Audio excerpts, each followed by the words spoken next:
Why, hello, I'm Andy and I'm here at the Wharf on DC's waterfront, getting ready to board the Wharf Jitney to ride across the Washington Channel to East Potomac Park. Today, we're gonna ride on the Wharf Jitney on a boat just like that, looking at some of the obscure secret stories and facts that you may not know about this hidden piece of DC's transit network. So join me, ride with me, and let's begin this journey. Welcome to Secrets of the Wharf Jitney. The Wharf Jitney is located in Washington, D.C. at the city's relatively new District Wharf development in the southwest part of the city. This free boat service connects the wharf with East Potomac Park, a 5-minute trip by boat versus a 30-minute walk.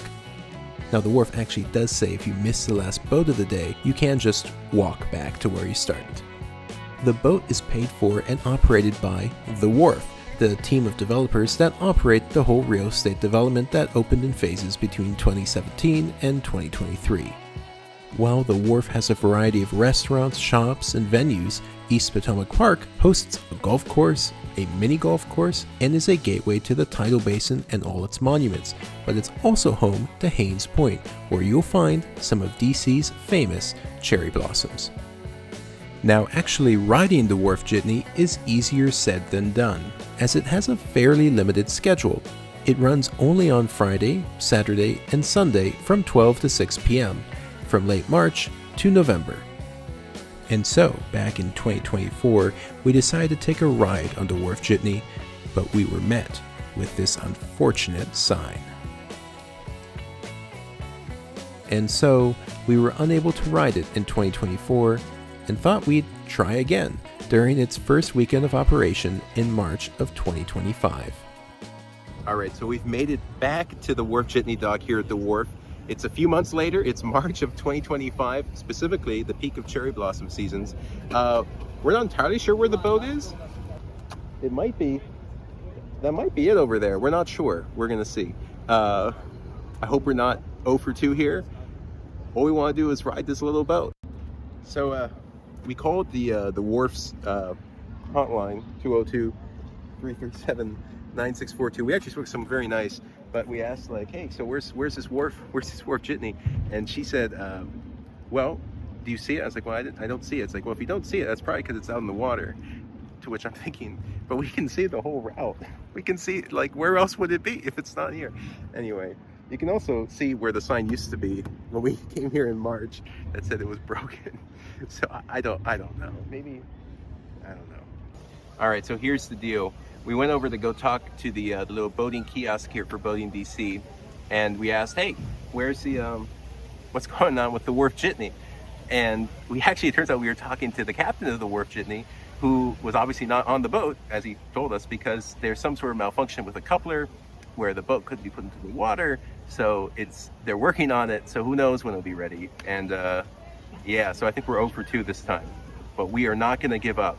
We are not going to give up to ride this little boat. All right, so we're back at the wharf one day later, and guess what? It is actually working today. We had to call it like 3 times to make sure. But you know what? You know what they say, third time's the charm. So we're gonna board the Wharf Jitney and ride its entire route.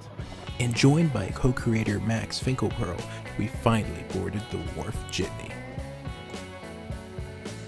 We made it onto the boat. Feels like a dream come true, isn't it right, Max? Yeah. He had to run for it. I ran to make it, but we're going to get on this boat. It's the last thing we're going to do. It's the last thing we're going to do. Now, according to the Wharf Jitney regulations on the Wharf's website, the maximum capacity for the boat is 6 passengers. But our boat had a few more than that. And one additional fun fact as we're riding the Wharf Jitney, this boat has one non-revenue run, a trip from Gravelly Point to the wharf, as this is where the boat needs to be lowered into the Potomac, as there are no such facilities available to the Jitney at the wharf. And before we knew it, we were approaching our final stop, East Potomac Park. The captain was kind enough to let us stay on the boat to head back, but we can now say with certainty that we've been to every station on the Wharf Jitney. All right, so we just got off the Wharf Jitney. We did the 2-stop round trip, 5 to 10 minutes, great free ride here at the wharf. Had a great time, but what a lot of people don't know and it's why the video is not ending right now, is that this Wharf Jitney is the only remnant of what was a much larger planned systems of ferries for DC. And we're going to get right into that right now. You heard that right.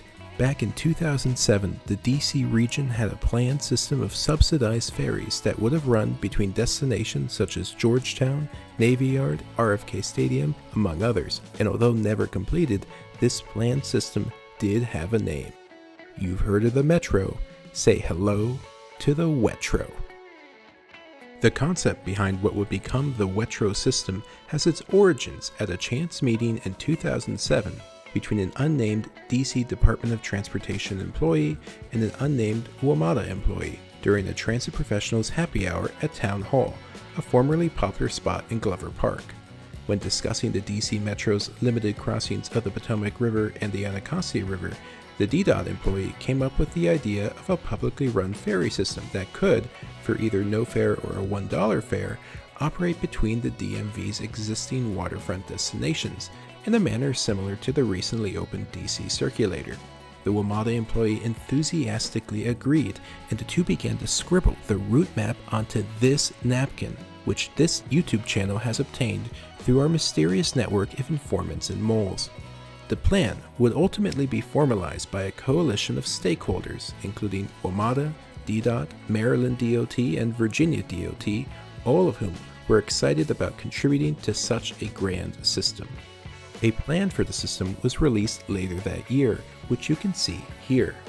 The WETRO would have connected a variety of destinations, ranging from Georgetown and Rosslyn in the upper left corner to RFK Stadium, still operational at the time, and River Terrace in the upper right, and down the Potomac to spots such as Alexandria, Mount Vernon, and National Harbor.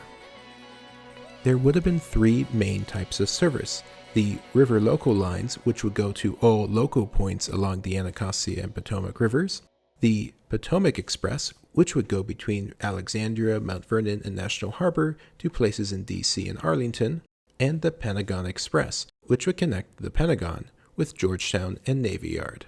Note the proposed shuttle service that's also listed here in the map, running between what would become the Wharf. Development plans for this area were in production back in 2007, and East Potomac Park. Sound familiar? Now, station locations for many of these stops had yet to be finalized when this plan was published, but I've included a few spots of where the stations would have likely been located.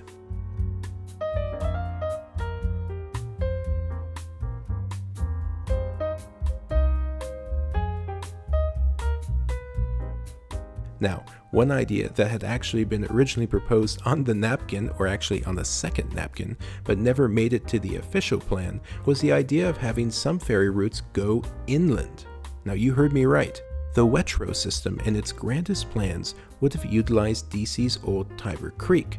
Now this creek became the Washington City Canal in 1815 and was eventually covered up as the city developed, with the remnants of the canal currently crossing through DC through a series of underground tunnels. The WETRO would have utilized these forgotten thoroughfares to traverse the city from a totally new vantage point, the underground canals.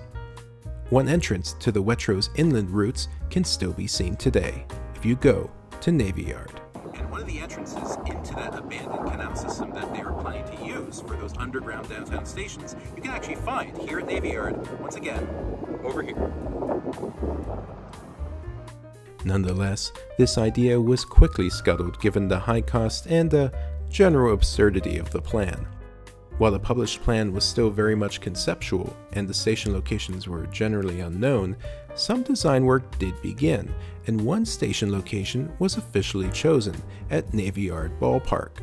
As the area was starting to redevelop around 2007, a space on the growing marina was reserved for the WETRO service, and furthermore, the WETRO's first pylon was actually designed at this time to be installed on the Navy Yard Pier, a visual advertisement for the WETRO system that was to come.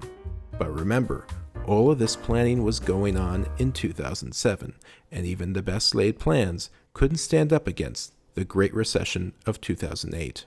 With the onset of the Great Recession, many public works and development projects nationwide had to be scaled back, if not cut entirely. The WETRO system fell victim to the economic downturn.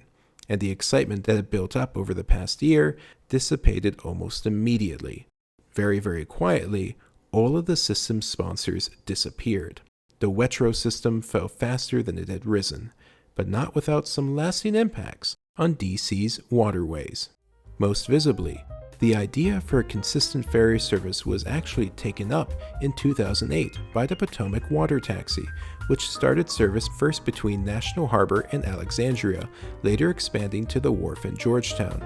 In fact, the W logo on the side of the Potomac Water Taxi is actually a subtle nod to the long-lost WETRO system. And while this is great and all, the water taxi has, for all of these years, operated mainly as a tourist service, charging tourist prices for a simple trip down to Potomac. In Navy Yard, though, there is one physical remnant of the WETRO system, the test pylon, that was actually built in 2010, even though the WETRO had long been abandoned. However, the only true remnant of the once grand WETRO system is the Little Shuttle Line, the plans for which were taken up by the developers of the wharf, operating the service mostly as it was originally intended, a free service, but with an extremely limited run. But hey, it still works after 3 tries, and if you're in the area, why not take a ride on the last remnant of the WETRO? Alright, so we hope you enjoyed this video about the Wharf Jitney and the unfinished system of the WETRO here in DC. We had a lot of fun making this video. We hope you had a lot of fun watching it. And until the next time, I'll see you on the WETRO. And here, just to say one more thing. If you felt like the facts after the 5-minute mark started to get a little zany, well, April Fools.